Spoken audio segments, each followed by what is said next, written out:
Isang pinagpalang araw po ngayon ng Miyerkules, Agosto 20, taong 2025. Welcome to All the Light. Simple lamang po ang paalala ng Gospel ngayon. At ito yung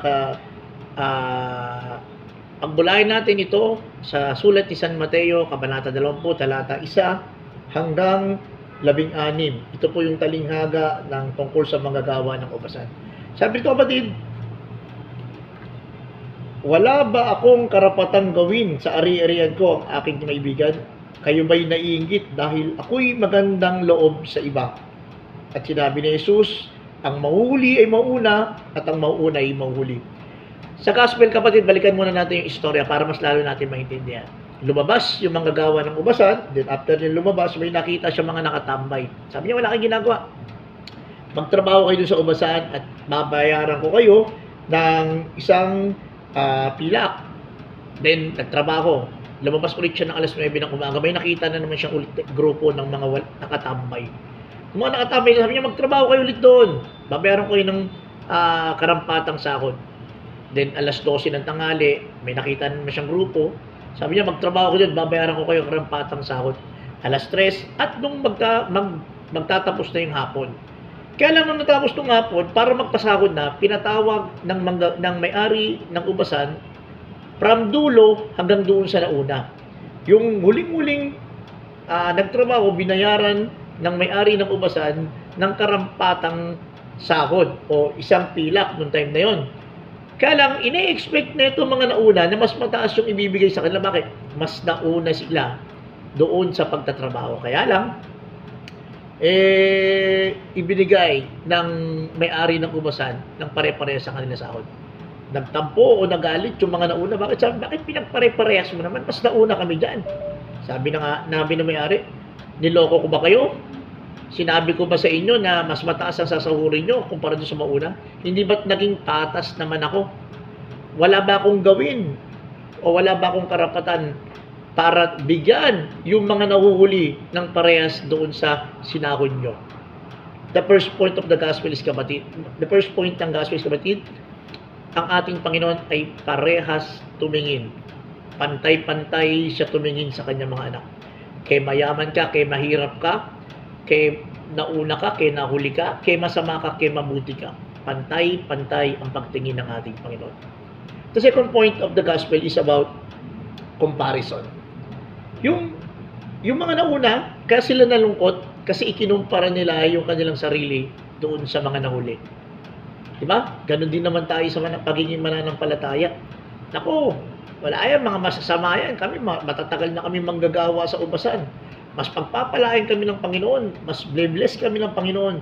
Mas mabiyaya kami. Dapat yan, hindi nga pinapapasok dahil huli naman ang sitatingan yan. Pero makita mo, kapatid, doon sa comparison, doon umuusbong yung kalungkutan. Bakit? Kasi doon sa comparison, there is a disappointment. Kaya nung hindi tinaasan ng manggagawa ng ubasan, yung kanilang sinahod, nakaramdam sila ng kalungkutan. Na-disappoint sila. Apply natin ito sa ating buhay pananampalataya. May mga pagkakataon at madalas talaga dumarating sa atin ito. Lord, bakit yung kadarating lang? Bakit mas parang pinagpapala? Samantalang ako, Lord, eto, ang tagal ko nang nagsiserve sa simbahan. Baon pa rin ako sa utang. May babayaran pa rin ako. Hindi ako makaahon-ahon, hindi ako makatawid. Lord, bakit yung mga nauna, okay naman, nabibless sila, wala silang sakit. Pero kaming prayer ng prayer, bakit ano pa rin kami, nahihirapan pa rin kami? Bakit may sakit pa rin kami? Kapatid ko sa pananampalataya, ang gusto ng Panginoon, huwag mong ibase yung relasyon mo doon sa may-ari ng ubasan na si Kristo, doon sa relasyon ng kapatid mo kay Jesus. Bakit? Iba ang pananagutan niya, iba ang responsibilidad niya. Mapalad ka nga, kapatid, sapagkat mas una kang tinawag ng Panginoon, mas marami kang magagawa, mas maraming opportunity kang sumamba, dumakila at lumaluhati sa ating Diyos na buhay. Huwag kang maiinggit, huwag mo ikukumpara ang sarili mo sa ibang tao. The third point, nabanggit ko na, yung salitang inggit. Ang inggit na ito, ang isa sa mga dahilan o pamamaraan ng kalaban para warakin ang ugnayan ng tao sa ating Panginoon. Maraming community ang winarak ng salitang inggit. Maraming pamilya ang nabawag, nawala dahil sa inggit. Bakit? Kasi yung inggit na ito, pag pumasok sa puso mo, kahit walang ginagawa yung kapwa mo, basta karamdam ka ng inggit, hindi ka makakaramdam ng kasiyahan para sa ibang tao. Mga kapatid ko sa pananampalataya, kung sa oras na to, nararamdaman mo na natutuwa ka pag bumabagsak ang isang tao, ang kapwa mo, abay, teka lang, baka inggit na yan, or talagang inggit na yan.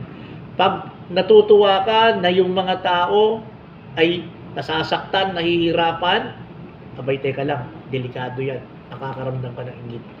At kung sa mga oras na ito, nararamdaman mo na mas mataas ka doon sa mga tao kaysa sa mga maliliit sa'yo, kapatid, baka nakakaramdam ka na ng inggit.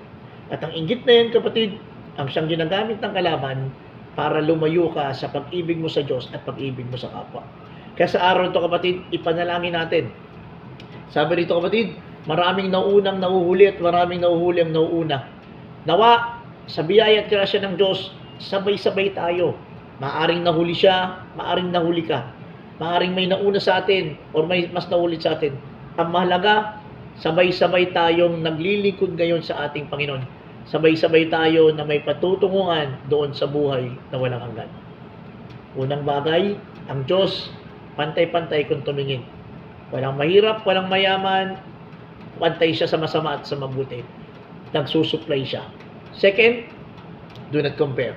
Then the third, panalangin natin na alisin ang inggit sa ating puso sapagkat ito magiging dahilan para mawalay tayo sa ugnayan at sa ating Panginoon. Pangalang Ama ng Anak ng Banal Espiritu. Amen. Lord, salamat po sa araw na ito sa pagpapaalala mo na maraming nauunang mahuhuli at maraming nahuhuli ang mauuna. Pero umiiling po kami na sa mga mahal namin sa buhay, sa pamilya namin, nawa Lord, sabay-sabay po kaming maglalakbay patungo doon sa buhay na walang hanggan. Kung nakakaramdam po kami ng inggit, nawa Lord, tanggalin mo po ito. Palitan mo ito ng pag-ibig, pag-uunawaan, understanding, at higit sa lahat, Panginoon, pagmamahalan sa bawat isa at pagpapatawad. Panginoon, sa oras po na ito, alisin mo rin po yung pagkukumpara namin. Dahil alam namin, pag nagkumpara kami, may possibility na makaramdam kami ng kalungkutan. Surrender namin lahat ng ito na may pagpapasalamat sa matamis na pangalan ni Jesus. Amen. Amen. God bless.